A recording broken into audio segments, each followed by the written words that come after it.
Ever wondered what would happen if Izuku had the Death Note? What would he do with it? How he may bring about a chaos in the world of MHA? Let's find out.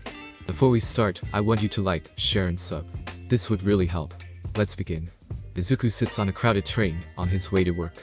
He's going to be a bit early today, he thinks. Why is he early? He woke up at the correct time, he got ready at the rate he usually does, so what was it? I forgot breakfast. It's fine, the Hero Public Safety Commission has a decent enough employee cafeteria he can swing by. His stop comes up and the doors open, and when he emerges from the subway he's met with another tragedy. I forgot my umbrella. Izuku would rather not show up to work soaking wet, so he opts to hide in a coffee shop for a small moment. I guess I can order something here instead of the cafeteria. The booth seat is nice, the window offers him a view. He scrolls through his phone a few minutes while sipping quietly on a coffee. They made it wrong. It's fine, it gets the job done. He glances out the window, and almost looks right back at his phone were it not for the movement up in the air. Something is falling from the sky. It hits the ground across the street, unseen in the grabak. Did no one else see that? He looks back at his phone, shrugging it off. This was a waste of time. He thinks as his bag is slightly heavier with the weight of a notebook now added. It says Death Note on it, and he shoved it in his bag and left before reading it. He was early enough for a coffee, not for an adventure. Izuku has to get to work. Once there he sees a familiar face. You? A blonde man singles him out already. Me? He awkwardly answers, trying not to shrink in on himself from the sudden attention. You were one of mine, Orencha. No names, Izuku sees. Then again, why would he be remembered? Present Mick is friendly enough just by recognizing him. Yes, sir, I was in general studies before being transferred out of UA. Oh? Izuku Midoriya. He remembers. Look at you. You're so tall. How old are you now? The hero throws questions at him. I'm 22. Izuku answers. I'm not that tall. Sure, he looks a bit lanky and he did get taller, but he considers his height close to average. I'm surprised you recognize me, to be honest. Everything about Izuku Midoriya is average. Of course I remember you, little listener. I guess when someone's a little listener, they always are. You got that scholarship to a school a million times better than UA for someone like you. Someone like me. He echoes with a slight narrow of his eyes. Say it. Yeah. Someone who's quirkless. A friggin' genius. What? Does Present Mick not remember Izuku's quirkless? Does he simply not care? I gotta say, I'm surprised you ended up in a heroics-based career. I thought you were going to be a detective or something. I'm still deciding, actually. Until I decide I figured a career close enough to heroics isn't so bad. Even if it is mostly paperwork and accident reports. There's the genius. Alright, so what are you doing here? It's not often that popular pros drop by. I was wondering if I could get a copy of CCTV footage from one of my fights. It was a tough one, and I think I can learn something from watching it. Ah, that's a valid reason. Did you get through to anyone? Izuku asks, suddenly aware he still has to clock in soon. I can be up to 7 minutes late. Not yet, my usual guy seems to be booked. Do you want me to get it? Izuku offers. He might as well since he knows how. Really, that'd be awesome. Present Mick seems excited. Alright, please follow me. Izuku requests, already headed to the elevator. When he starts getting off at a floor, Present Mick speaks up. Your office is on this floor. No, my punch clock is. Izuku notices the way Present Mick's eyes whiten. I'm sorry, little listener, I didn't realize I was taking your time without getting paid for it. Oh, I could have made you late. It's alright. Here back yours. Once on the proper floor, Izuku sits down in his office and signs into his computer, getting a blank DVD out of the drawer. You're on the big boy floor. With your own office. Geez, Midoriya, you must be the youngest one here. Yes, I am. He's heard this many times. He understands he's young for someone in his position. Everyone else close to his age here has cubicles instead of offices, and even then they're all older than him with more experience. I'm glad all your hard work has been paying off. Present Mick praises, taking a seat and patiently telling Izuku the details he needs for the CCTV. Is this it? He turns his monitor so it can be shown to the blonde hero, to which he gets an excited nod. Understood. It's only when he's done does Present Mick notice it. That's odd, usually I have to go to someone in that specific department for these. Did you ever work for them? He asks, holding the disc. I have not, no. Izuku's honest. Then how? I'd like to help, whenever and however I can, sir. He wonders if he'll get in trouble for getting into programs and departments he's not supposed to. I see. Thank you, I owe you one, Midoriya. You know how to find me to repay you. Present Mick happily offers, before announcing he has to leave. Well, as long as he doesn't snitch, Izuku supposes this meeting was alright. He gets to work, going through accident reports and emailing those involved when he needs clarification. Another Ground Zero accident report. Jesus, Izuku's not even surprised. Startled a civilian into using their quirk, resulting in 2 bystanders becoming concussed and another needing smellinches. Now I need his side of the story beyond just filing in slots on a sheet. He logs into his other email. From Mikimo-Katani at hpsc.gov.jp. To Ground Zero, Katsuki Bakugo. Mr. Bakugo, I am emailing regarding the incident occurring on July 12th at approximately 2:35 p.m. I would like a retelling of the events from your perspective, as I have already emailed the witnesses and the injured. I understand you are busy, but please respond when you have time. Thank you. Nakumo Akatani, Hero Public Safety Commission. It's pathetic that Izuku is breaking company policy because he doesn't want to interact with Koch-chan, isn't it? If they even knew I managed to make a fake employee email and worked with it, I'd be fired. At what point is being smart just being foolish? He hits send, surprised he gets a response within the hour. Izuku swallows before opening it, used to what kind of response Koch-chan would have. From Ground Zero, Katsuki Bakugo. Call me. He gave me his number. Oh no. Think. Izuku already has this number, and he's sure Koch-chan wouldn't admit it, but he's sure Izuku's number is saved too. That, and Koch-chan would recognize his voice, wouldn't he? Izuku breathes slowly. It's alright, he can work around these. He downloaded one of those apps some small businesses use. It gives him a phone number that's not his, but still allows him to use his phone. As for my voice, can I fake it? Testing. 1, 2, 3. He tries lowering his voice. It sounds awful. Testing. 1, 2, 3. He tries making his voice far higher, also terrible. There's got to be a program for that, right? Sure enough, there is. Izuku silently thanks the wondrous technologies that have his back right now, and dials Koch-chan's number. Ringing. Ringing. Ringing. Why did he say to call a fee? Hello? Koch-chan answers. This Akatani. Yes sir. Izuku answers after a small moment, praying his voice-changing app is working correctly. We haven't spoken in years, though. Would he even recognize my voice? Recognize me at all? I'm calling because I just got home from a job, resting hands, don't feel like typing, understand? Well, that's a blunt explanation. Understood. Under the desk, Izuku taps his heel on the ground, nervous. So we were in a building and the power went out, yeah. He asks like he wants to make sure Izuku's listening. Izuku moves to answer, and the owner wanted to know if someone could quickly shed some light or whatever the heck she said, so I used my quirk. And you startled some people. Izuku wants to clarify, tensing at the strangled yet annoyed sigh on the other end of the line. Yeah, sure. Some dude jumped out of his heckin' skin and used a repulsion quirk, turning a few tables and chairs into paper airplanes, if you get what I mean. Oh? Izuku hums, typing it as he listens. And the other witnesses. They just stood there for the most part. The smart ones got the heck out the way. He sounds disinterested. Do you want to call some other time? After you've rested for a little bit. Izuku offers. No? Oh well. Okay. He's anxious. They finish the conversation, and once Izuku decides he has enough information, he very awkwardly says goodbye and hangs up. I'm alive. He breathes, leaning back in his seat and allowing himself to calm down. Why am I in fight or flight? It's not like he's going to reach through the phone and reenact our childhood. He grabs his bag and takes out the reports he has to finish for today. The pile is heavier than it should be. Oh right, I got that notebook out of the grabback earlier.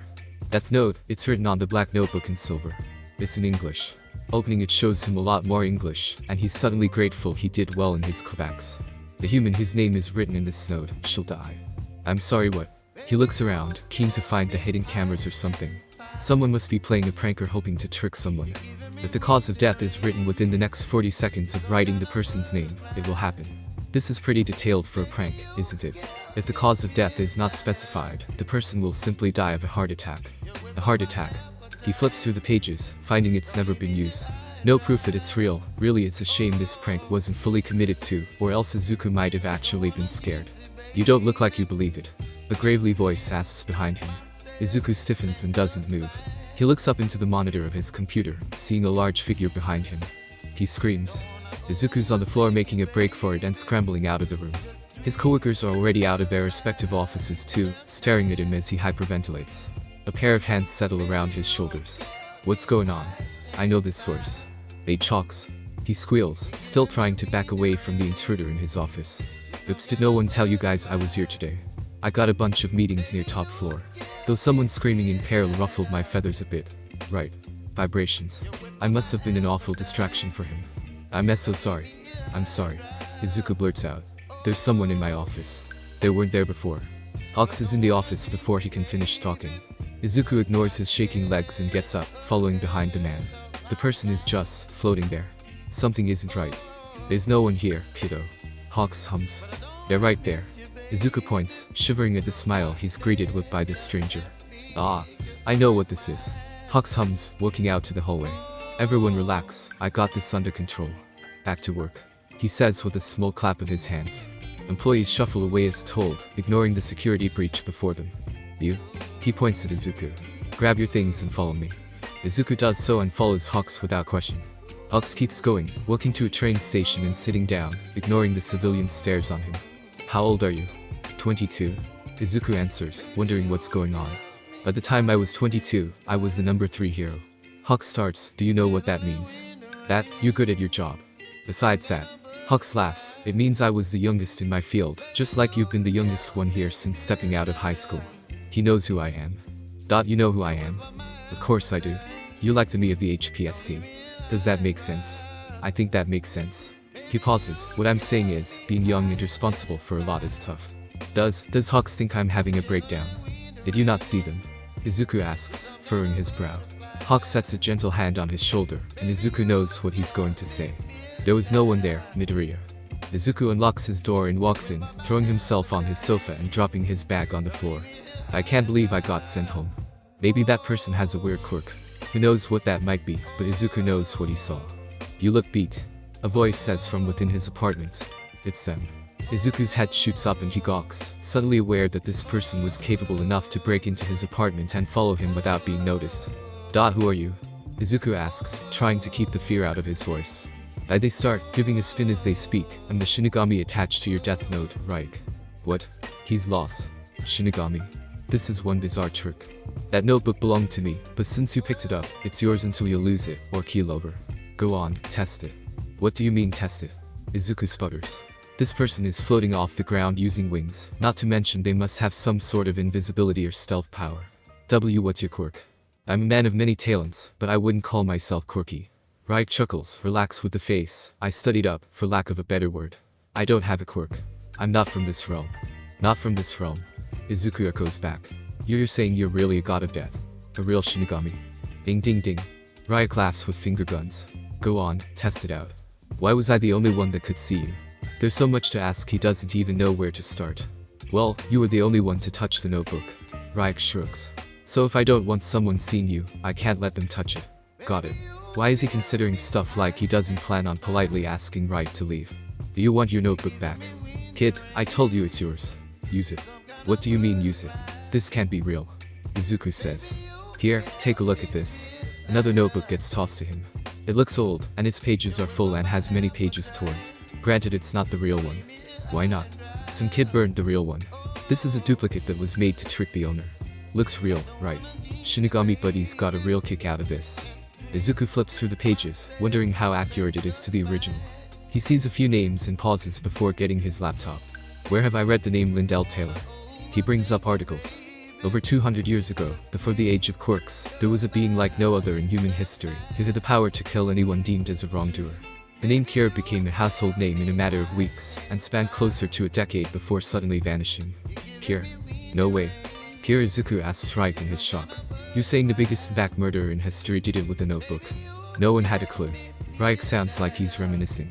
Historians started thinking Kira was just someone who was more evolved and developed a quirk before the rest of humanity. You mean he was quirkless? That's right. The self-proclaimed god of the new world was powerless on his own. Kira was quirkless. Isn't that something wild? Speaking of which, kid, what's yours? Everyone has one, right? Raik floats on his back, arms behind his head. No, not everyone does. I'm quirkless. He waits for Raik to laugh, to leave, but instead he hardly reacts. Just like Kira, then. Why are you making me sound like I'm like him? Why did you give me this book? Wow, why does everyone think they're the chosen one? Raik sounds genuinely lost. Want to know why you have that? Izuku nods, because I got bored. Izuku listens to everything Raik has to say, listens to the entire story of the human known as Light Yagami from Raik's perspective. Kira was younger than he is now when he got his start. Light Yagami was just a normal kid with good grades until he had the misfortune of getting the notebook. History books are missing so much. He learns about the greatest detectives in history, how they were all the same man named L. How both of them met their tragic deaths. Raik says everyone who encounters the Death Note meets great tragedy and misfortune. They all learn they're not favored by fate. He said someone who uses it can't go to heaven or hell, right? Yes. Ryuk asks, a spark of recognition in his eyes. So, is there no such thing as either? Instead of an answer, Ryuk howls with laughter. Light asks the same exact thing. Genius is interesting. I'm not a killer. Izuku reminds. He's not going to use the death note. People kill all the time here, don't they? More than back then. Crime rates have spiked since then, yes. It's only natural. I see. Ryuk hums, wandering over to his fridge. Got any apples? Bottom drawer. Izuku answers, reading through the rest of the rules. He closes it and turns the TV on, still needing to process the weird stuff happening today. Izuku? Ryuk calls, sounding concerned. He's using Izuku. What's wrong with your apples? Izuku turns his head, seeing Ryuk holding an apple close and inspecting. It's just a green apple. Why isn't it red? Do you prefer red? Don't apples only come in red? Ryuk, there are different kinds of apples. There's a long pause, before Ryuk looks like he's going to explode. What? You mean there's more than just red? There's also a bunch of different types of red apples. Izuku hums, red, yellow, and green. And Light didn't tell me. I'm sorry. Izuku doesn't know what to say to the genuine look of betrayal in Ryuk's eyes. Ryuk bites the apple carefully, almost like he's scared. It's different. Sour. Do you like it? I do. He finishes it core and all. When we go to the store, can you get more? I'm sorry, what? You're not staying, are you? Why wouldn't I? You have the death note. Then take it. I'm not going to use it. You live alone. Ryuk suddenly shifts the conversation. Yes. Do you have friends? No. He answers easily. Do you enjoy talking to someone? Are you asking for murder in exchange for your friendship? Read it how you want. I'll take it if you don't use it before the rules say I have to take it. Until then, how do you do, roommate? Ryuk asks with a somewhat mocking wave. Can't you just give it to someone else? Why do I? Breaking news. Izuku's attention is caught by the TV. An emergency news broadcast is on. Top 10 hero Ground Zero has been taken hostage in his own home. The criminal is broadcasting live footage himself. Izuku feels his heart stop. Koch-chan. The hero is tied up, hands restrained the most. He said he was resting his hands. What if they were overused? He wasn't able to stop this villain, that says enough. The villain yells on about wanting to prove himself as a powerful person, how he demands riches in exchange for the hero killing. We're being told this man has been identified as a 35-year-old Kojima Nabayashi. After a few moments, the villain drags Koch-chan to a bathtub and bends him over the side of it in underwater. He's going to drown Koch-chan. Fear seizes Izuku, his childhood bully, his old childhood friend. He doesn't know how he feels besides terrified, and he finds his body moving on its own. A pen writes as he reads the name flashing on TV. Kojima Nabayashi has a heart attack the moment his name is written. Koch-chan doesn't have 40 seconds to spare. On television, Izuku watches a man die while grabbing his at his chest, and numbly witnesses Koch-chan pull himself out of the water, now that he's no longer being held under. It appears the criminal suffered some kind of health emergency. The news anchor is shocked. Koch-chan coughs up more water before leaning over to check on the villain. Koch-chan looks into the camera and announces that the villain is dead. The broadcast is cut short. Izuku stares at the screen, seeing the time and date in the corner. Oh, it's my birthday. I'm actually 23. But what have I done? Izuku finds himself running to the bathroom, emptying his stomach and crying on the floor. Crying, that's different. Ryuk notes. I'm a murderer. Izuku sobs. How can he go to work? See his mother. Look at himself in the mirror. You saved that dude. Ryuk points out, laughing at the look Izuku gives him. You saved a hero, you punished a villain, doesn't that make you the hero? What? In the last 2 months since the first use of the death note, Izuku Midoriya has lost 15 pounds due to stress, all in the first 2 weeks. He was sent home the day Koch-chan emailed him about that incident, in order to fill out another accident report. He emailed someone named Nakumo Akutani, not me. Still. If only Koch-chan knew. Why did he save him? Why did he save him of all people? Izuku can't wrap his head around it himself. He sits at his desk, reading over company emails while watching the news off his phone. He writes names in the notebook. Killing is wrong. Izuku understands this. Izuku also understands that he has already killed. He's fluid like the rest. He's just sacrificing himself to help do what the heroes cannot. Eliminating's fluid that deserves it. He's being his own twisted kind of hero, but it's still a hero. Quirkless Deku is helping the world. Ryuk snickers from the other chair in the office, eating one of the many apples Izuku has in a bowl. You're great at momelanasking. The Shinigami compliments. Thank you. All throughout school I wrote Bakisa's notebooks while maintaining my schoolwork and notes. This is nothing. So your life has always been notebooks. Ryuk jokes. I guess. Which notebook is this one? Well, I write hero and quirk Bakisis, then got into villain Bakisis as well. I'm on my 41st Bakisis notebook. This is my first death note. This is your 42nd notebook, how fitting. Ryuk howls. I said it the day we met and I'll say it again, genius is interesting. Ryuk has learned a few things since his time with Light Yagami. If he wants to keep himself entertained, he needs something better than the last, and to do that he sometimes has to give a little push. Light Yagami was someone entirely random that just so happened to see a notebook fall out of the sky. Minoru Tanaka was someone chosen specifically for being smart. While Ryuk thinks Minoru Tanaka should have done well, at least as well as Light did, he didn't last anywhere near as long as Light did. In fact, every time Ryuk has tried picking out a specific person with intelligence, it has always ended in boredom and yet another name written. This time around he opted to let chance decide, dropping it like all those years ago when the original Kira got his grubby hands on the death note. It just so happens random chance picked another genius to find it. You smart people just notice every little moment, every shift around them. Is that what it is? Even when he learned Izuku Midoriya is a smart cookie, there were other issues presented. He is, for lack of a better word, a goody two-shoes. Light was too, but they've both reacted in the same way thus far. Ryuk was almost worried he'd have to take the note from Izuku, seeing as he seemed too nice to consider using it at first. It's not that Izuku Midoriya would ever find out that Ryuk used his own personal notebook to make that incident with Katsuki Bakugo happen. Call it motivation. Humans are fairly hard to understand, so Ryuk was a bit worried he would be making the kid happy by offing that hero. Lucky for him that weird behavior at work regarding Ground Zero is because the kid has a complex. Izuku Midoriya is a lot like Light Yagami, they both have this sense of justice, a sense of right and wrong that's strong. A belief in a system, be it the police and prison systems, or the new world of heroes and villains. Two people raised and surrounded by these systems, two people who have problems with these systems, but have yet to fully realize it. Izuku Midoriya is going to make history too, Ryuk thinks.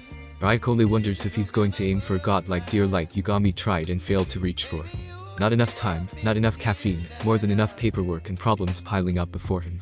Hitashi scrolls through his phone, rolling his eyes every time he sees the name Kira. At some point he convinces himself to stop scrolling before he damages something. He sits on the train, staring at the news he reads and wonders when the last time he saw a front-page headline involving the words All Might. The man must be losing his mind over the lack of attention with the appearance of this weird serial killer. Hitashi thinks about how if this killer knew that he's playing a part in this too, Hitachi would have a target on him. In all honesty, it reminds Hitachi of when Stain was a thing, back in his high school days.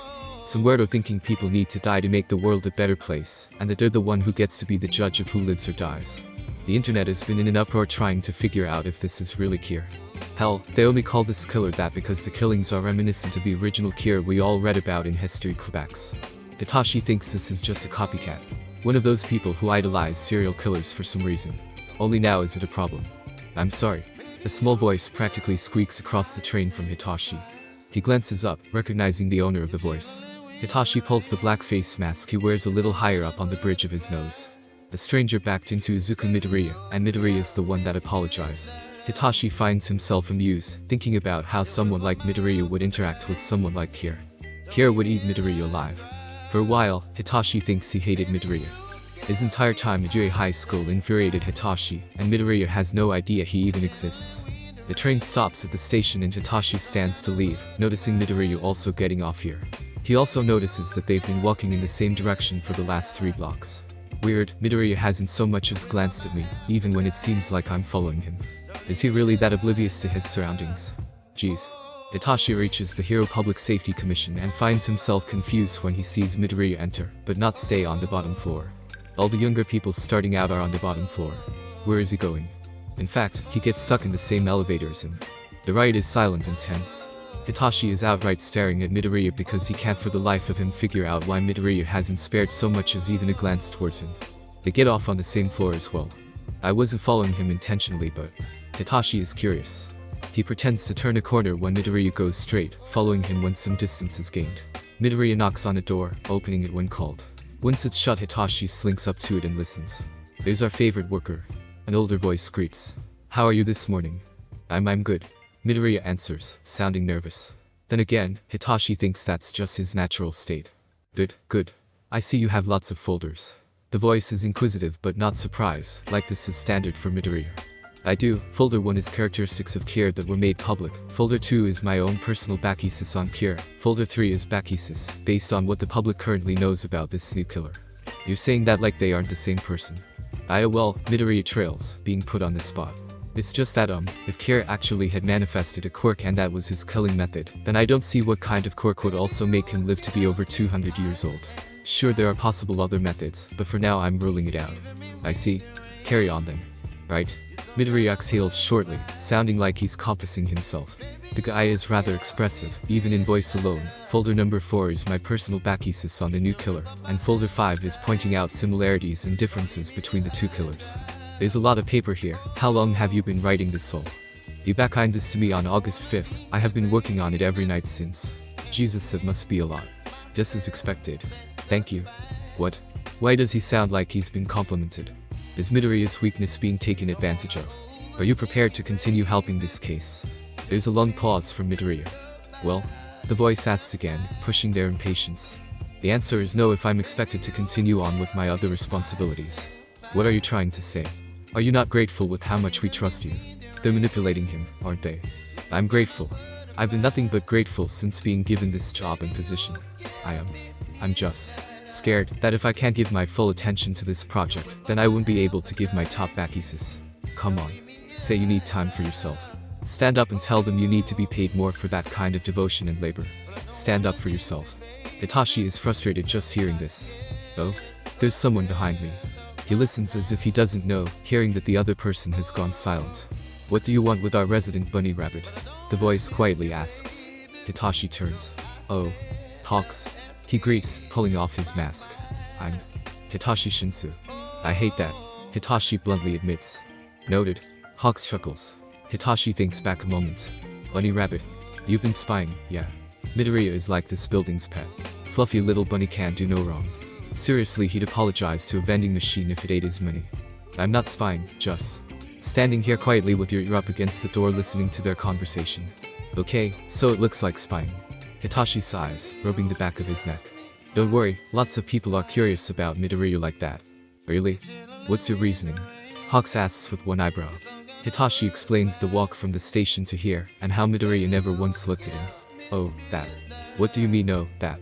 He's been asked about it, and he said, and I quote, I'm just minding my own business. Hawks does a poor impersonation of him. Ha. Hitashi wonders where he got that from. Does that mean Midoriya was aware this whole time and purposely made it seem like he had no idea? So, what are you here for? Besides stalking. Again, not stalking. I'm here to have a meeting with the Hero Public Safety Commission's officials and the Commissioner General. About Kira. What? Well, you solve a lot of the tough ones, right? You work underground exclusively. Hawks asks with a sly, knowing smile. You know that how? I'm not exactly on people's radar, not even heroes. That's how he prefers it. I'm the number 3 hero. Hawks reminds.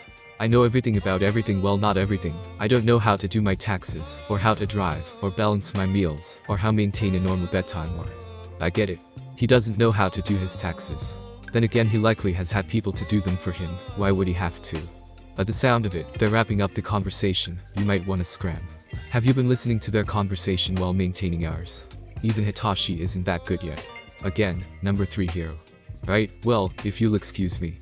Hitashi awkwardly waves, pulls his mask back up, and walks to the room his meeting is supposed to be in. I have half an hour to spare. He's a little surprised Hawks didn't follow him. Hitashi. Old man. Shota. Every time you speak I consider blocking you. Hitashi. You would never. Hitashi. Anyways. Hitashi. Are you getting sick of this whole Kira thing yet? Shota. I don't know how to explain that I was sick of it the moment I heard the word someone has been killed. Alright, so Aizawa has a point. Shota. But sure. Hitashi is sick of the killings, but his radio show has plenty of content nowadays. Hitashi. I bet I'm at the HPSC waiting on a meeting to talk about my involvement in the case. Shota. I was asked too, I'm still considering. Thoughts? Hitashi. Well, for starters, if you died I'd be pretty annoyed off. Shota. Then why are you so keen to join? Hitashi. Sir, I have depression. Shota. Fair enough. He spends the rest of his time texting his mentor, pocketing his phone when he can hear movement outside the door. Slowly everyone piles in, and Hitashi is suddenly very aware that he's the odd one out here in every meeting. Then again, what's new? The meeting starts and Hitashi is handed a stack of folders, 5 to be exact. Is this? He's told he can skim over the pages while the meeting goes on, and that he would have to likely pick a night without plans, if he wants to read all of them. It's exactly as Midoriya described, so why are these all signed as from someone named Nakumo Akatani? What use does an office worker have for an alias? What do you think based off of what you've seen so far? The Commissioner General, Tanzawa, asks Hitashi.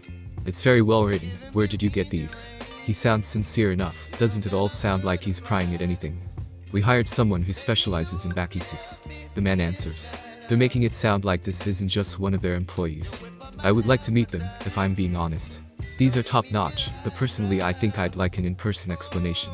No can do. The response is core confirm. We have more important matters his attention belongs to. These notes should more than suffice. I understand. Can't blame me for trying. Honestly, he doesn't care to interact with Midoriya. He was just curious of how they treat Midoriya. Hitachi decides he'll keep an eye out while he works in this building. He's a hero after all. Izuku sits in the employee lounge, rubbing at his tired as he makes yet another cup of coffee for himself. He's been in this room for hours, taking up the couch as he works on 3 reports at once, alternating the moment he feels stagnation creeping up on him. Raik floats around, looking over people's shoulders to see what they have on their phones and things of that nature. In an odd turn of events, he found himself called to talk to his superiors a few weeks after he got the notebook, being asked if he would like to provide his bakisis and work on this as a project. They offered no parries. No hazard pay for the risk of dying at the hands of Kier. He still had all of his usual work to attend to before today. The Hero Public Safety Commission thinks they have Izuku in the palm of their hand, that they're manipulating him into being the perfect little corporate slave they've been waiting for. It's just as he wants. He's letting them think that. He's letting them push him around and think he's being driven into the dirt for something as ridiculous as the greater good. Now the bakisis on Kira is written by Kira himself, and no one could or would ever suspect it. He's never cared much for praise, but honestly he wishes he'd have someone to praise the genius behind it, just a little bit. Naturally, Izuku got a bit teary-eyed, and by that he means sobbing while hiding behind his elbow, when Raik complimented him. The entire building has since become his office, as he's been free to roam wherever he pleases, so long as he makes progress on his work. They said it would keep me inspired or whatever. It just feels like they're giving any privilege it takes for me to say I'm spoiled without actually spoiling me by raising my pay or something. Izuku's been careful not to make it possible to guess where he works by the people dying. Naturally he has access to information the public doesn't, and that's exactly why he can't use his job for names. Just yet, anyways. How long until it can be safely vacuumed the Kier hacked into databases instead of having access this whole time? There's that guy that looked like he was following you this morning. Rai points as a man walks into the room, making a move straight for the coffee machine before sitting down at one of the tables. You again. He must be being employed for a case. Let's see what he's looking at on his phone. His face is super serious. Raik does a small clap of his hands and moves to Snoop, tilting his head a bit. Izuku looks at Raik for a split second to let him know he's listening. He's just looking at pictures of kittens. Honestly, that sounds like a nice work break. It's all just kittens. Oh look, there's a picture of a duck. There's a kitten with the duck, but the duck is front and center. Raik says before pausing, Izuku, when can we take my break? He wants an apple break, huh? Izuku gets up, leaving his laptop, food and drink. He takes his bag with him. Midoriya, are you finally annoying? Someone asks in bewilderment. I'm sorry, what? Is he missing something? You've drank at least a pot and a half's worth of coffee. I was starting to think your quirk is a never full bladder or something. They joke, getting a few chuckles and agreement from other people. For the life of him, Izuku can't figure out if he's being made fun of. I'm sorry. He apologizes, just in case. No, don't apologize. We're laughing because of you and with you, but not at you. A woman pipes up, trying to explain. Laughing with me. But I'm not laughing. With a thin smile and a short nod of the head, he excuses himself from the room. That guy didn't look up at me at all. Weird. Izuku heads to the bathroom of the building, yet again thankful that they really did give him access to whatever he wants. He slinks off to where usually only janitors go, and hands Raik a yellow apple from out of his bag, then another when he looks up to see Raik's hands empty already. You know, Raik starts in between bites. You and Light have so much in common, but you're so different. He got everything he wanted because he was pretty and could charm women, hardly doing anything. So far this sounds like you're insulting me, Izuku trails. Based on how I've heard people talk about you, you're the cutesy type. Awkward and endearing, and it works just like how Light's methods worked. It's interesting to see. So you aren't bored? Ding ding ding. Once back in the lounge, he sees that his laptop is being picked up by that guy from before. Izuku quickly walks over, nervously holding up a hand in objection. That's mine. Purple eyes land on him a long moment, like he's the one being backies for once. The man nods and hands him the laptop. I thought you left without it. I was going to return it to you. What? Really? Thank you.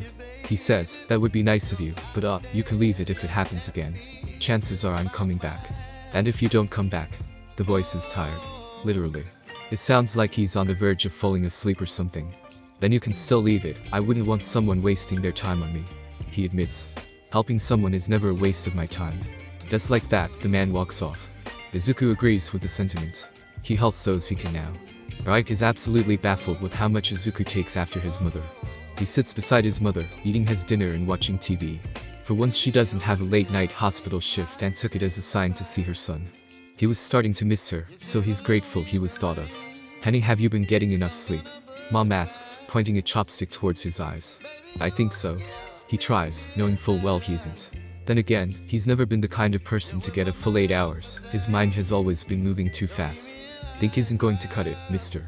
She narrows her eyes. Izuku, you have to take care of yourself. I know, Mom. I am. I'm so proud of you, you know. Where's this coming from? He's taken aback from the fondness in her voice. It's more than the usual I'm proud of you. Mom? Sorry, you're just doing very well for yourself, and you're still so young, and I can't help but want to brag to everyone that my son is that high in the company, and that my son is helping people. I wonders what she would say if she knew how else he helps people. Not to bring up sore subjects, but she trails with an apologetic smile. But Izuku starts for her. I never ended up a hero, I know. They both eat a moment in total silence, the TV filling the space between. Have you ever heard that people can change their mind on what they want to be when they grow up around 25 times before they early settle? I've heard of that. He finishes chewing his mouthful of rice. I feel like, personally, that's changed since heroes became a thing. So many people want to be heroes, and they just hold on to it even when it's no use to dream like that. I was very shocked when you suddenly changed your mind. Almost worried about it, actually. Mom hums. I bet. Backstory. Raik calls from the living room, almost startling him. He sends a pointed look to remind Raik to watch his volume. Raik rolls his eyes and changes the channel on TV, and Izuku considers it a miracle Mom didn't notice a floating remote or the TV changing. That's what All Might has to say on the matter of care. It's the news, and both Izuku's and his mother's attention are caught immediately. Oh, this guy. Blondie blue-eyed beefcake. Raik points excitedly. The public knows very little about Kier. I'm not legally allowed to disclose how much we, the police and heroes, know about Kier. We understand that history may be repeating itself, and that the original killing method was never found, but I promise that everyone is working hard to solve this mystery, and prevent as many deaths as we can. Is there any sort of message you have for Kier himself? The reporter asks All Might, getting a short nod in response. Kier, I must admit I'm not positive on what your motive is. However, I personally think you believe you're being a hero by doing this. Countless people are dead, families are in ruins, the economy is being affected by you. Not just in Japan, but all over the world. We don't know where you are, we don't know who you are, and we don't know if you have a goal. Kier, please listen very closely to what I'm about to say to you. Izuku's listening. You are not a hero. Killing people is wrong, and I will never approve of what you're doing. It doesn't have to be me, but one day, hopefully soon, you will be apprehended and imprisoned. You are well over the line into villainy, and don't you dare think for even a second that you're helping anyone by all of your senseless killing. He's not smiling. All Might isn't smiling at all. What? No, it's not right. Of course it's not right, it's just like back then. God, of course it's happening again. All Might telling me I can't be a hero. Izuku baby, are you feeling alright? Mom gets his attention, laying the cool back of her hand across his forehead. You look a bit pale. Sorry, he's just what? He doesn't know what he's feeling. I feel uneasy. I see. I understand, it's an odd time in the world, isn't it? He wants to know what Mom thinks of Kier, but he's scared. I'm going to go lay down in my old room. Izuku blurts out, standing and walking down the hall to his room. He flops onto his bed, staring at a ceiling he's known all of his life. I was going to ask how big a fan you are of this All Might guy, but this room sure does answer that. Raik cackles, looking at all of the merch. Is this signature real? Izuku glances to what he's talking about. Oh. It's the signature he got the day All Might told him he can't be a hero. The day he was attacked by that sludge villain and then had his dreams shattered. Yet Izuku got the darn thing framed. When I was in middle school, I was attacked by a villain, and All Might saved me. Izuku explains a bit. That must have been unreal for a fanboy like you. It was unreal, alright. In fact, I thought it meant I was dying because All Might hasn't been seen in Japan in years before that year. I thought I was hallucinating someone saving me, but no, it was really him. He recalls it just like it was yesterday. I came to in panic for an autograph, and he had already signed my Hero Baki's notebook. And? Raik asks like he knows it went south. And? I told the biggest idol in my life that I'm quirkless, in the desperate hopes that finally someone would tell me I can be a hero. That pathetic little powerless me could save people one day, and he looked me in my eyes fresh after an experience already traumatic enough and told me no, I can't be anything. Izuku bitterly explains. Are you paraphrasing a bit? He didn't say you can't be anything, right? Right questions. He might as well have. What else was I to hear when he said it like that? When he looked at me like that? Izuku hasn't thought about that day this in depth in a very long time, and now he's only really angry. He's not as sad as he used to be, not as much self-loathing cloaks him like it would have before. How do you feel about him now? I don't know. Izuku admits, running his hands through his curls, separating a few ringlets absent-mindedly. He's the best hero in the world, you know. He's saved so many people, he's done so much for the world as the symbol of peace, global crime rates reduced just because he's here. All Might is just amazing. Sounds like you're still a fanboy. Right teases, holding a figurine of All Might and closely inspecting it. I told Light this too, but you know I don't have to say anything I think. I'm not on anyone's side in particular, I just talk to you because you're the only one that can see me. How lonely. Do you want me to touch someone with the notebook so you can have a friend? Izuku offers, worried by the wide-eyed look he gets in response. Rai howls with laughter. Man, you two really are different. No, kid, I don't care much about that. I just mean you get my opinion because I feel like talking, not because you deserve it or because you have that notebook. Oh, I get it. Izuku nods. That being said, I think I understand how this whole quirk thing works, and well, you may be quirkless, but with this notebook you aren't powerless. Huh? I don't know about back then, but right now I think you can be some kind of hero. Rai calls Izuku a crybaby when he starts crying. By the end of the night Izuku has come to a painful but necessary realization. He needs All Might's real name. For the fourth time this week Hitashi finds himself sitting in the same employee lounge as Midoriya. They haven't exchanged a single word since the moment last week when he thought to bring the guy his laptop. Hitashi thought it a bit odd when he noticed Midoriya took his bag with him, but not important stuff like his laptop. He shrugged it off though. I don't know what he has in that bag, and it could be anything valid. He sits with his own computer firmly on his lap as he sits on the couch, near where Midoriya sits on the other couch. True enough to what Hulk said, Midoriya doesn't give or pay attention to anyone unless they start it. Hitashi can't hear how other employees talk about Midoriya. They call him the same kind of pet names that Hulk's did. They call him the second pet of the HPSC, as if Midoriya can't hear them. Hitashi knows Midoriya can't hear them, but he shows absolutely no sign of it, and Hitashi can't help but wonder where he learned that skill from. With a few guesses in mind, he hopes it's nothing too bad. On his phone is one of the several Kira fan pages. Every single one of them have thousands of comments calling Kira God, and Hitashi sincerely hopes that whoever Kira is, they don't believe what people say.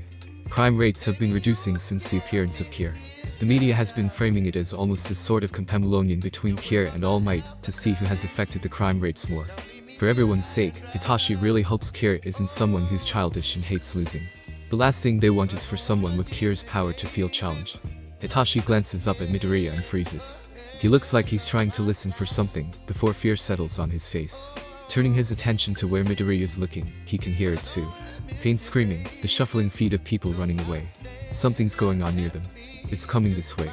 Everyone get down. Hitachi stands and orders. The employees don't do as told, they turn back and stare at him like they aren't sure why he said that.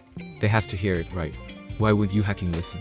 Midoriya doesn't listen either, but Hitachi is fairly certain that's because he's afraid. Damn it. He rushes to the door and peers outside into the hall. There's too many people shuffling around to make out much. Hitachi hears the clicking noise, and he knows well there's a gun pointed from behind him. Turn around. The voice commands. He does as told, seeing one of the employees has a gun. Whatever's going on had people who infiltrated. He thinks this building would have better security than that. No one say a word. The woman threatens. You? Me? Hitachi snarks. Sit down. I know you're some kind of hero and I don't care to know which one. Don't move, talk, or do anything, or else I'll lay these bullets into everyone in this room, understood? Understood. Even then, his quirk is pretty good for this kind of situation. Do you care where I sit? He asks, moving to his seat as he speaks. No, I don't heckin' care. She sighs. Huh? It didn't work. He couldn't activate brainwashing. Got it. I'm going to keep sipping my coffee, that okay with you? He tries again, focusing to make sure he isn't somehow failing. Go for it. The voice is spacky, like she wants him to drink the coffee. Oh, that's smart. They put suppressants in the coffee, didn't they? That's why the coffee tastes a bit stronger today, to mask the taste of anything else in it. Everyone in this room must be functionally quirkless right now. Now? Who's the smartest person in this room? She asks, pointing the gun at people. They all stare at one person, Midoriya. No one better be pulling my hacking leg. Why is the little kid the smartest? She sounds annoyed, that's dangerous. The clear of the throat gathers all attention. I'm the smartest person in this room, yes. Midoriya answers, that's precisely why I'm the youngest. Stand up slowly. He does as told, what's your quirk? She asks when she sees the coffee cup near his things. He gives her a calm, almost eerie smile. I'm quirkless. Stop nonsensing me, what's your quirk? She points the gun directly at him. He keeps his face neutral enough, but Hitashi can see the violent trembling of his hands. He gives the smallest glance to the large windows behind him, before staring behind the woman. I can control your shadow like it's my puppet. She takes a bait. Wow. The moment she turns, Hitashi wants to move, but he's in her peripheral. As he watches the woman's movements as she checks her shadow, Hitashi fails to see the arm that throws a Granny Smith at the woman's face. It's clear to everyone that Midoriya threw it. The shocked faces would be funny were it not for the situation. By the time the woman looks up, Midoriya has vanished. Well, by vanished he means he's hiding under the table. He wouldn't have noticed if Midoriya didn't scramble into Hitashi's shins. Hitashi tries not to move too much or alert the woman of Midoriya's location. That is, until he feels faint tapping on his leg. His attention is trying to be grabbed. Hitashi opens the note app on his phone stealthily and hands his phone to the guy. There's a request typed out when he gets it back. Please hand me the pot of coffee behind you. What? Well, Hitashi knows Midoriya is quirkless, so there's no point in keeping him from having any, but is now really the time? Well, they did all agree Midoriya is the smartest person in this room, so maybe it won't be so bad to trust him and his decisions. Just a heads up, I'm getting another cup of coffee. He calls to the woman as she scrambles to find Midoriya. She glances at Hitashi but doesn't object. She actually lets him grab it. The woman leaves for the hallway to search for him, and he takes the chance to hand Midoriya the pot. The moment he does, he can tell Midoriya is moving away from him, out from under the table. While she's still out in the hallway, Midoriya slinks over to the doorway. The second he and Hitachi lock eyes, Hitachi pulls his mask down to mouth a message to him. Midoriya's eyes widen. Oh, this is the first time he's seen my whole face since I've been here. Well, it's not like he knows who Hitachi is. Why would he be remembered? Oh, take cover. He mouths to the green-haired man who stands wielding a pot of coffee. Damn it, he must be in the room still. And tired voice whines. It's too late, she's coming back and Hitashi's worried Midoriya is going to get. She enters the room and Midoriya speaks. Excuse me, can you look here please? He asks. She turns her head, only to be met with hot coffee thrown onto her. As she cringes back and writhes in pain, he smacks her with the pot itself until she's on the ground. Midoriya puts her on her stomach and uses her own hair to restrain her arms. Employees are silent. They don't know what to think of what just happened, and honestly Hitachi can't blame them. Midoriya had a full plan and managed to execute it without anyone getting hurt. It's kind of a miracle. That is, before his taste. Midoriya hits the ground and a man with a cloaking quirk reveals himself in the doorway, grabbing Midoriya's legs and dragging him away. Hitachi was out of his seat and hopping over the table the moment he saw the taser. He chases them out into the hall, only to turn a corner and find they've disappeared. Damn it, why do they need him? The hell is going on? He might need to get another hero involved, possibly Aizawa, to get someone who can track locations remotely. Hitachi opens his phone to dial, but pauses when he notices something. There's a scroll bar in the note app he has opened from Midoriya. The request to hand him the coffee pot isn't all he wrote. If they're here and asking for the smartest person, chances are they're after information and think I should have clearance or can brute force my way into what they want. The wanting information makes sense, he supposes. Attention! He shouts, startling the employees with the sudden raise of his otherwise soft voice. Vacuuming the intruders are here for information. What flow would have the most sensitive? I don't think we can. Someone tries. Tell me. He squints at them before someone else gives him the answer he wants. Hitachi makes a break for the elevator. Izuku is exhausted. His muscles ache, they're still shaking, and he can't tell if it's from the taser, the adrenaline, or both. Man, he really should have been more specific with the death note. Ryuk has been laughing at him ever since he got tased and dragged off to one of the top floors. Izuku wasn't supposed to be the employee grabbed. He thinks back to his entry. Chiki Sanako, while infiltrating as an employee at the Hero Public Safety Commission, she holds people hostage and demands the smartest person in the area to take along in force to find out All Might's real name. No employee casualties are caused. She makes a reckless decision and dies trying to escape.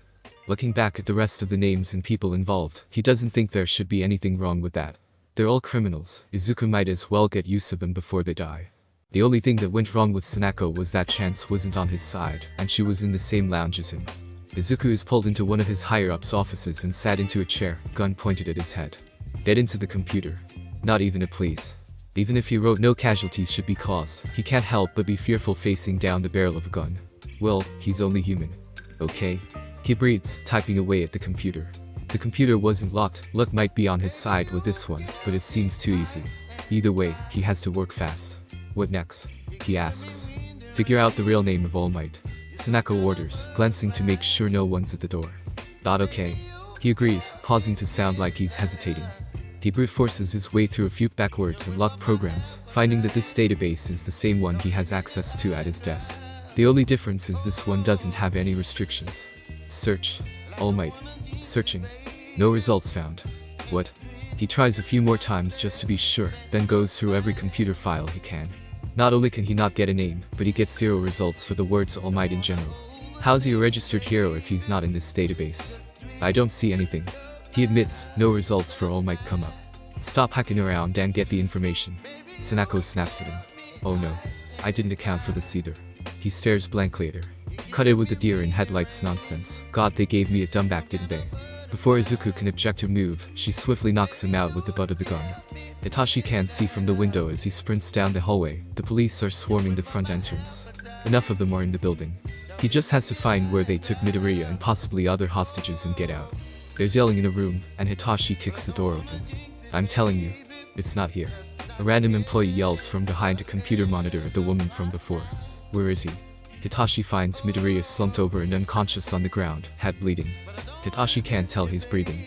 He knows that lady is pointing a gun at him, but he knows all she needs to do is verbally respond, while he hopes the suppressants from the coffee wore off. What's going on here? He asks. She doesn't answer. In fact, she stares past him and out into the hallway before she breaks into a sprint and leaves the room. He turns to keep eyes on her, and sees the swarm of police has made it to this floor. She's being chased until she gets tackled to the ground. The woman panics and fights an officer for his gun, only to have it accidentally discharge. The shot rings through the air, freezing everyone in their movements. The shirt the woman wears turns redder, and she stops moving. It takes less than a minute for officers to declare her dead. Hitashi takes his eyes off of the body staining the carpet, and moves to check on Midoriya. His muscles are still seizing, but he doesn't know if he's been tased again. He lifts his hair up to check his wound, wiping the blood away with his sleeve. Might need smellinches for this. Either way, he should be checked over by a doctor.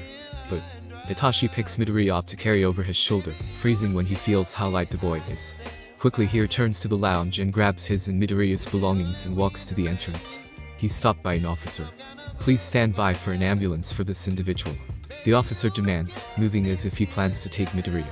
No. He doesn't want an ambulance. He lies, it being a half-backed guess. I'll bring him to the hospital. Hitashi walks away without another word to the officer, ordering them a taxi. The driver doesn't question anything. Hitashi can feel that Midoriya is waking up a bit. Hold on, we're almost there. There? Izuku turns onto his side, pulling the sheets a little higher over his shoulder to keep out the cold air.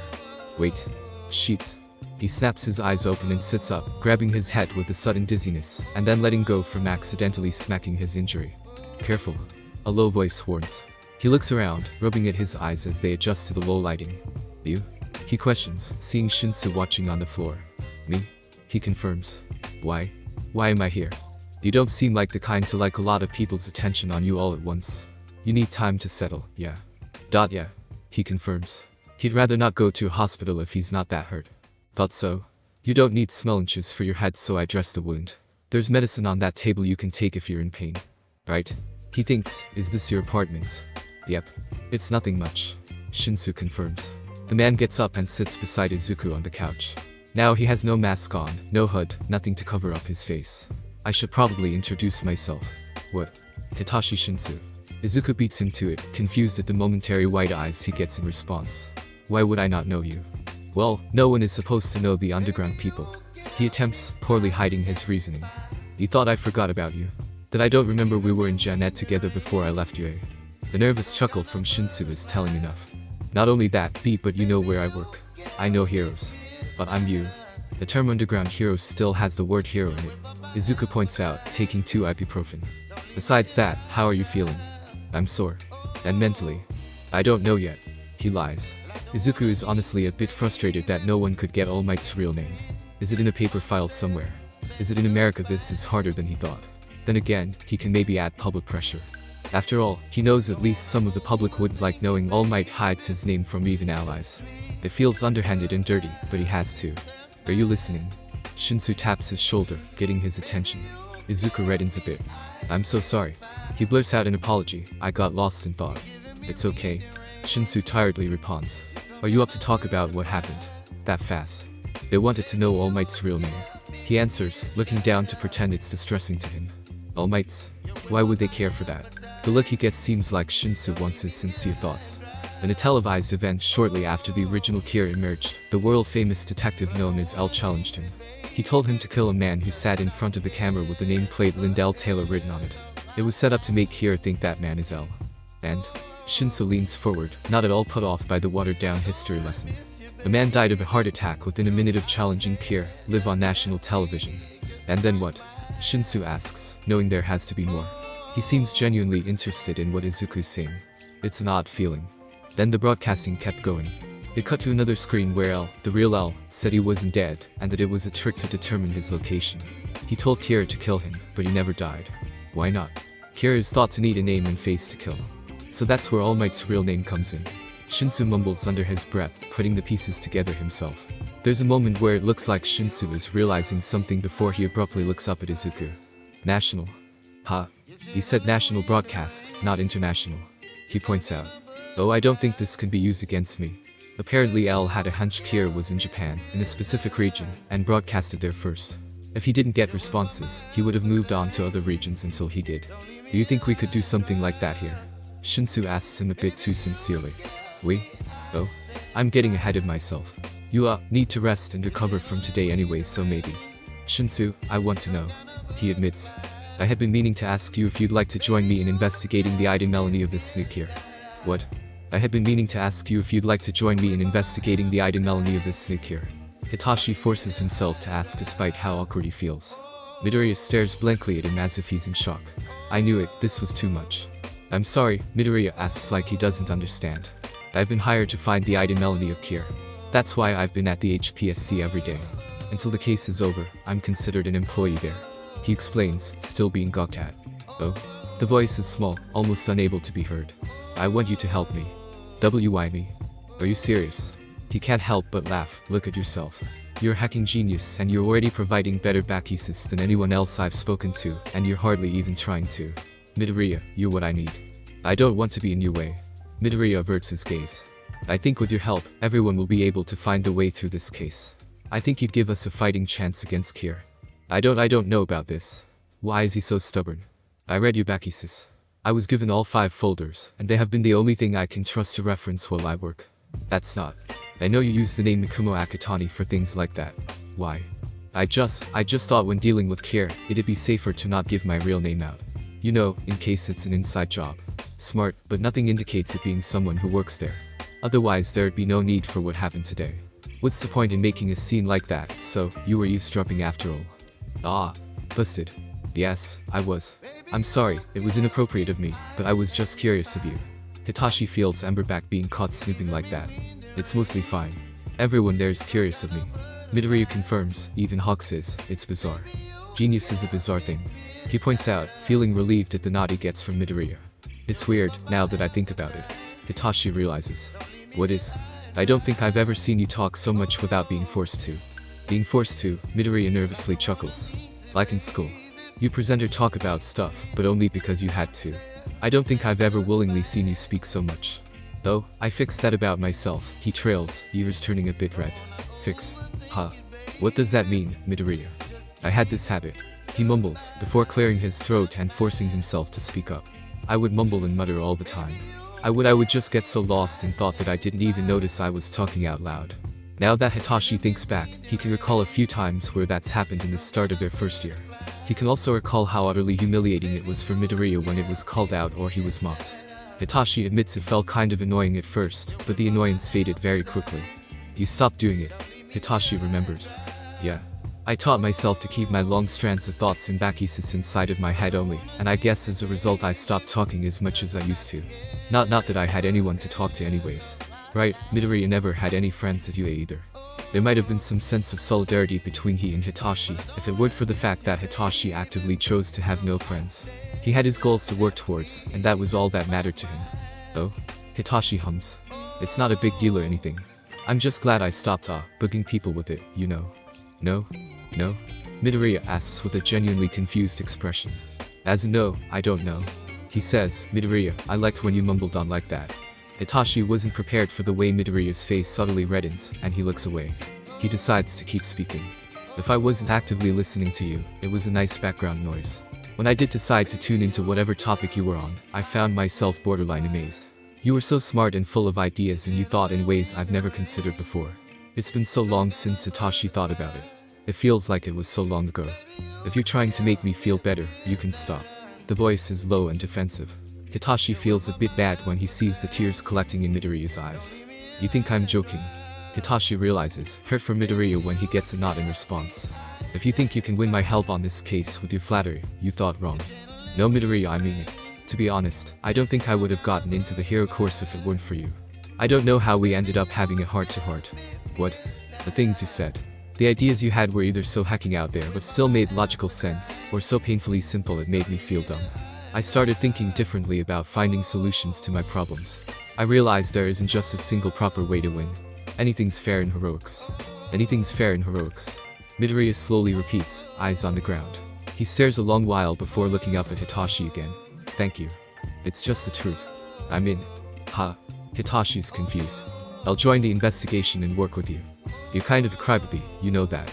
Ryuk asks, sitting beside Izuku on a fairly empty train. I do.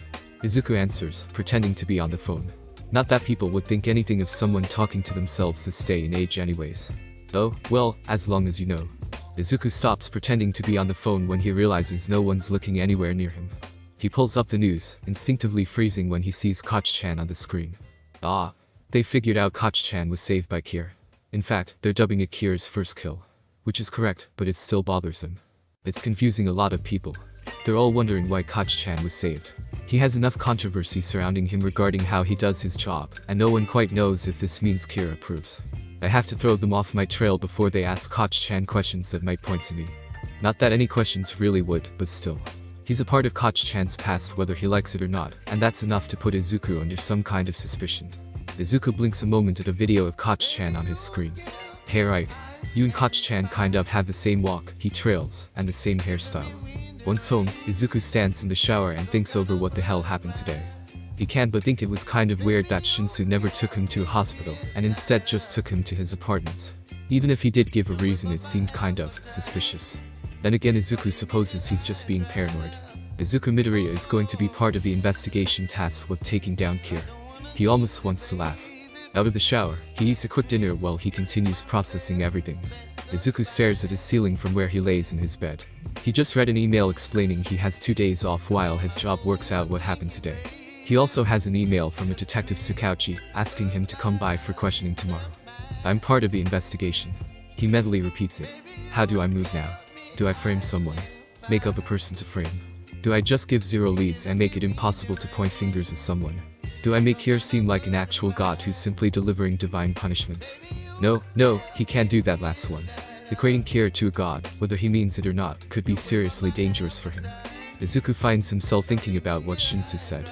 About everything Shinsu said. He realizes one startling conclusion about Shinsu that he really wishes weren't the case. Shinsu is a good person. Namasa gets a knock on the door from Sansa, telling him that Midoriya Kid is here to be questioned. He thanks his dear friend and waits for Midoriya. The knock on the door is soft, almost like they're scared of bothering the detective with their presence. Come in. He calls, pulling up a defluent on his computer to take notes on. Midoriya opens the door and lets himself into the room. Namasa finds himself a bit shocked at Midoriya, and a bit curious about the way the boy carries himself. He initially thought Midoriya would be someone confident and brave, considering he's the youngest person at the HPSC. Namasa had the idea that Midoriya would fight for his spot in the workplace, that he would be charismatic, and that was how he got the job, but all Namasa sees is a nervous kid. Please have a seat, would you like coffee or water? Tea. He offers, seeing Midoriya take a seat and shake his head. No, thank you. Midoriya looks away. Oh, is he nervous to talk to me? Don't worry, Midoriya. This is questioning, yes, but this isn't an interrogation. We just want to have a better understanding of what exactly happened and what those criminals were after. They want All Might's real name. True. They want Toshinori's name. How odd. Namasa is suddenly glad he called Midoriya in for this talk. Toshinori sits in the teacher's lounge at UA, grading some papers while sipping a green tea. Just moments before he received a call from one of his closest friends, Namasa. The news he received was shocking, but he felt even more outraged by it. How dare some lowly criminals risk the lives of innocents just to learn Toshinori's name? It was a terrible deed, but Toshinori can't let himself be too shocked by the acts of villains and criminals. The poor employee at the center of it all was none other than former UA student Izuku Midoriya. He hasn't seen that boy in ages. Well, if he's working at the Hero Public Safety Commission, Toshinori supposes transferring out of UA really was the best for his career. He ought to thank young Midoriya, seeing as he gained all this information from him. Toshinori even learned from Naomasa why they might have wanted his name. Midoriya thinks it was so All Might can be ended by Kira's hand. But it takes a name and a face, and Kira's already halfway there. As for Toshinori, he's already halfway into his grave. With All for One still nowhere to be seen, he would consider Kira a worthy enough opponent to lose his life to if it really comes down to that. After all, he has the means of giving his quirk when he moves on from this life, even if Mirio isn't ready for it yet. I should tell Mirio about this. He might be a target too. Toshinori's successor is going to have a lot to handle, being the number 4 hero and all. Toshinori thinks it might be time to really make sure Mirio understands he may move to the 3rd spot fairly soon, and it won't be because of any change in ranking. All Might really is getting old, isn't he? You look like you're having a midlife crisis, and frankly you seem a bit old to be at your midlife. Aizawa comments, sitting in the seat next to him. Do you require back assistance with grading? Grading. Ah, Toshinori forgot. No, I was just thinking about Kira. God, you too? I can't escape it. Aizawa sighs, running a hand through his hair. It's all my students talk about. It's somewhat reminiscent of when Stain made his rounds, don't you think? Toshinori asks, thinking back to those times. Everything was so busy back then, with Stain and the League's villain attacks on UA. Except this time no one we know has been killed or hurt. Aizawa points out, yet, anyways. Aizawa, do you think Kira will be allowed to run wild long enough to really hurt us? Toshinori asks. Look at how many people are dead, All Might. It's already horrific out there. The only difference is people don't really panic about Kira being stopped until their life is personally affected. People supported Stain because it just was heroes. It was heroes and villains and people outside of their world.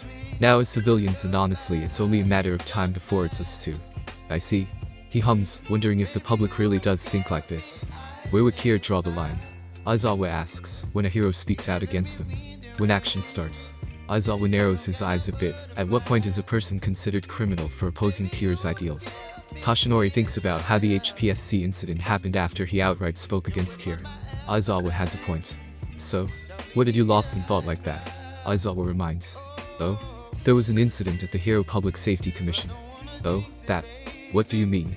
You heard about it already. So soon. Shinsu's working there. He was pretty involved. Ah, you students. Well, let me tell you about what happened with our old student Izuku Midoriya. Raik sees Izuku writing Bakisus in one of his other notebooks. He thinks now's a good time for a bit of fun. How far are you into finding out that guy's real name? He asks Izuku, thinking about the floating Toshinori Yagi over the man's head. Raik also thinks back to the man's fleeting lifespan. He ought to tell Izuku killing the man might just be a fruitless endeavor, but who knows. Maybe Izuku's the reason for that short number. That guy is named All Might, Raik. Izuku chuckles, I'm getting absolutely nowhere, to be honest. When you play video games, do you use cheat codes? Huh? Izuku asks. Why do you even know what video games are? Oh, Light and I used to play all the time. Old times. Oh? I'll get you a console or something if you want one then. Not where I thought this conversation would be going, but I'll take it. Raik understands that Izuku really is just a nice kid. Nicer than Light ever was. Hell, Izuku is a better person than L. Yet he's killing people left and right and not even batting an eye. He's shaping up to be a better Kira than Light was, and well, if Light knew that he'd probably try to kill Izuku himself. Raik kind of misses Light, he guesses. Thank you, but not what I meant. Cheat codes are a way to win. A valid way to win, even if it's cheating. A winner is a winner, Izuku.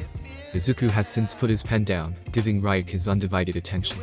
What if I told you, if you struck a deal with me, you could have any name you wanted? What's the deal? Oh ho ho, he's letting me explain. I give you the eyes of a Shinigami. You see what I see, and that's floating numbers and letters above everyone's heads. Know what those are. The person's name and he trails, thinking. How long they're supposed to live. You said you only write names to gain life, so you have to know which names you should write, right? Smart. Right praises, that's correct. The name, and how long they have left to live. If you take my deal, you can see anyone's name. You could have that All Might guy in a grave without doing any hard work. In exchange for what? Oh, he's smart. You said it's a deal, right? Half of your remaining lifespan. There's a long pause.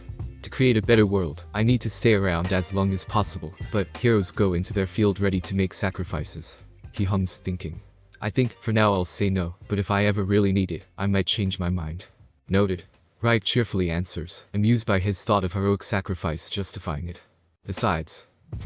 He looks back to Izuku, feeling a smile creep onto his face when he sees Izuku's expression. It's the smallest smile, with his eyes on his pages of Bakisus. Cheating often ruins the fun of a game, don't you think? Hitashi sits on the train beside Midoriya, headed to the HPSC to work. Even if they graded each other this morning and intentionally sat beside each other, you'd never know by looking at them. Midoriya is doing that thing again, where he just sits quietly like he has no idea what's going on in the world around him. Hitashi wonders if that's what he looks like when he's sincerely lost in thought. Once in the building, Midoriya says he has to go clock in. Hitashi figured, already on his way to the elevator.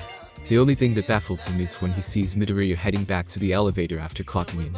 The lanky guy with green hair nervously chuckles at Hitashi's questioning look. I have a private office, he trills, so I clock in where people my age work, but I'm still promoted, I guess. Ha. The underground hero hums. In the elevator, he leans back and rests his head on the wall, or at least he tries to.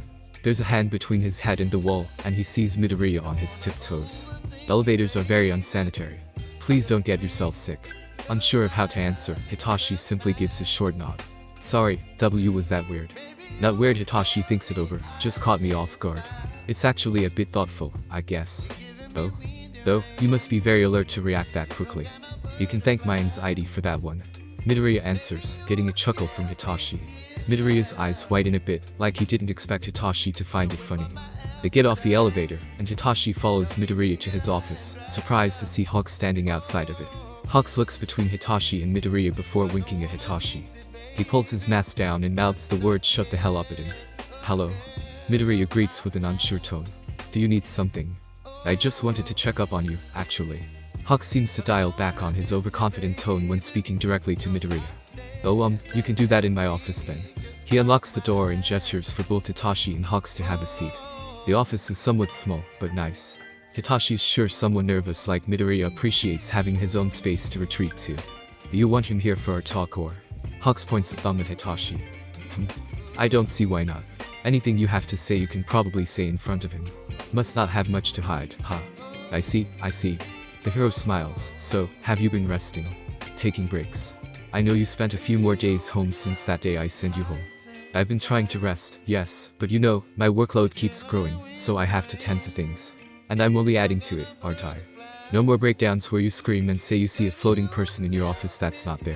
The question is incredibly specific, and Hitachi turns to see Midoriya turn beet red. I thought you said I could say anything. Why you can? That doesn't make it any less ember-backing to think back to. So what happened? Hitachi asks, finding the way Midoriya buries his face in his hands a little endearing. Midoriya here got sent home on the day you asked me about him, because he started screaming that there was someone in his office, when there wasn't. So I sent him home. Are you okay? Hitachi asks, smiling a bit under his mask when Midoriya furiously nods. Personally, I think this little bunny rabbit was overworked and hit a breaking point. Hawks answers instead, curse of being the young and gifted one. Maybe you're just projecting. Maybe.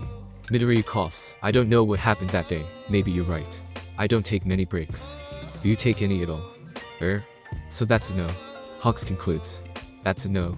Midoriya trails with a sense of defeat lacing his voice. Are you sure I'm not causing you more trouble? Hitachi asks. He subtly feels bad about dragging Midoriya into all this. No, you're fine, I swear. What a people pleaser. You're allowed to be honest, you know. Hitachi narrows his eyes, wondering if Midoriya is even capable of being dishonest to begin with. Even the thought of being dishonest doesn't make sense to him. Hawks reaches over Midoriya's desk and ruffles his hair, making sure not to ruin too much of his curled definition. There's a fondness to how Hawks treats Midoriya, accompanied by what Hitachi can't see as obvious self-recognition.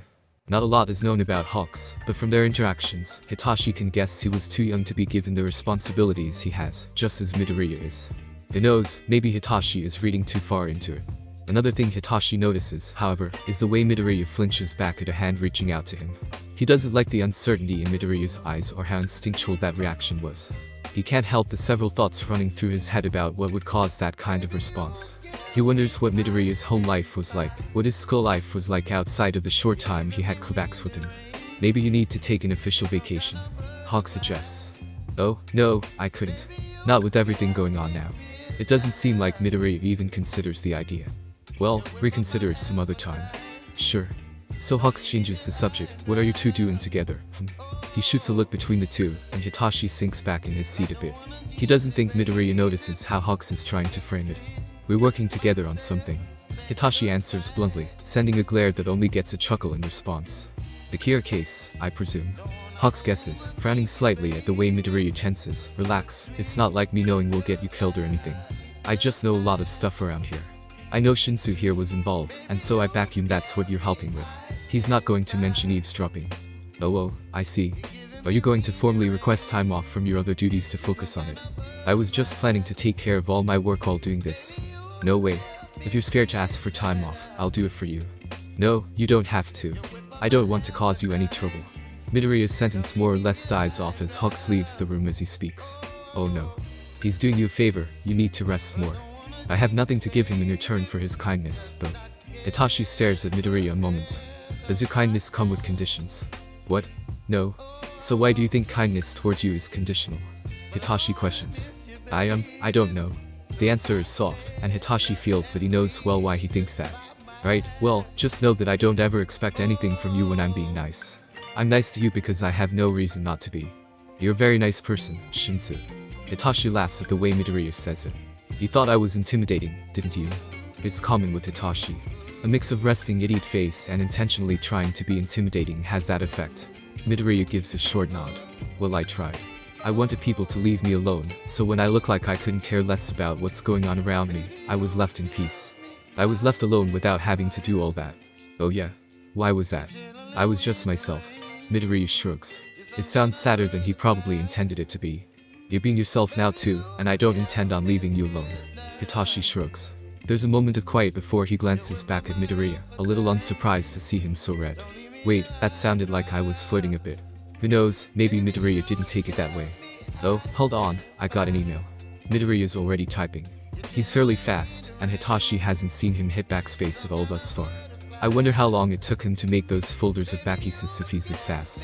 Midoriya's face pales, and he looks like a hand might reach through the screen and slap him if he wasn't careful. Hitachi leans over to see what he's looking at out of curiosity, only for Midoriya to click out of whatever it is without sparing Hitachi even a glance. Sorry, I just got an email, he trails. I can answer that later. Are you alright? Hitachi asks. He gets a fast nod in response. Did he think I would buy that? Hitachi almost thought it was impossible for him to pale further, that is until his phone rings. Are you going to answer? Hitachi asks. I can step out if you need me to. And no, please stay. Sounds like he doesn't want to be alone. Must be serious. Midoriya swallows hard and takes a few breaths before picking up the phone. Hello, how can I help you? The answer from the other end is loud, and Midoriya quickly turns down the volume. Hitachi can't tell who it is. Yes sir. I understand. Well, there's a lot of protocol, and such, and I have a lot on my plate in terms of he's presumably cut off. No sir. I can't do that, I just do paperwork, that's all. After back and forth, Midoriya holds back an exasperated sigh, and says they can continue their discussion later, and is likely hung up on. He sits there quietly with his face in his hands. I'm sorry, he mutters. It's alright, are you? Alright, I mean. My childhood bully is a pro hero and for some reason comes to me specifically with all his paperwork and reports. Which hero? He still bullies you. No, he doesn't actually. No, it's me he's calling. Is this where the fake name Nakatani Mikumo really came from? It's fine. It's not like he'd ever know it's me. Heck, maybe I'm really forgettable and he doesn't even remember who I am. And I thought I had low self-esteem. This entire building is totally fascinated with you, Midoriya. I don't think forgettable is the right word for you. Oh? Midoriya pauses for a few seconds. Does that include you? What?